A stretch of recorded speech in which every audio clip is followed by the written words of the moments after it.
Pemirsa, kita ke informasi lainnya. Presiden Prabowo Subianto berkunjung ke 5 negara di Timur Tengah seperti Uni Emirat Arab, Turki, Mesir, Qatar, dan Yordania. Kunjungan ini membahas geopolitik terkini, kerjasama ekonomi, hingga penyelesaian konflik Gaza, Palestina.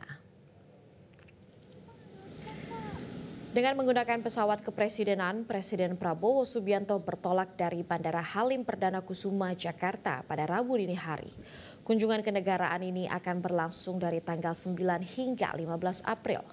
Presiden rencananya lebih dulu ke Uni Emirat Arab, bertemu dengan Presiden MBZ, kemudian ke Turki, bertemu dengan Presiden Erdogan, lalu bertolak ke Mesir, ke Qatar, dan terakhir ke Yordania.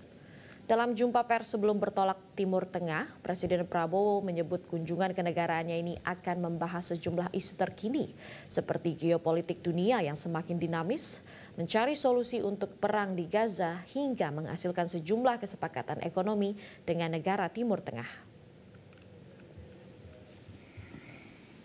Saudara-saudara, saya lakukan ini karena banyak permintaan terhadap Indonesia untuk lebih aktif lagi berperan untuk mendukung mencari penyelesaian konflik di Gaza dan di Timur Tengah secara keseluruhan.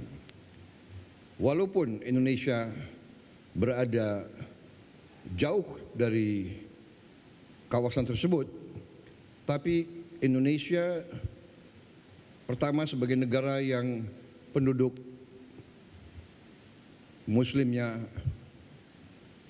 terbesar di dunia, juga karena peran Indonesia sebagai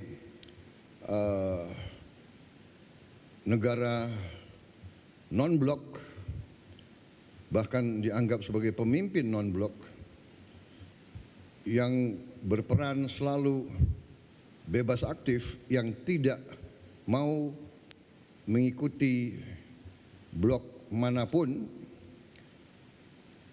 Indonesia dianggap bisa diterima oleh banyak pihak, bisa diterima oleh semua pihak yang bertikai. Saya kira posisi ini membuat kita memang memiliki tanggung jawab. Jelajahi cara baru mendapatkan informasi. Download Metro TV Extend sekarang.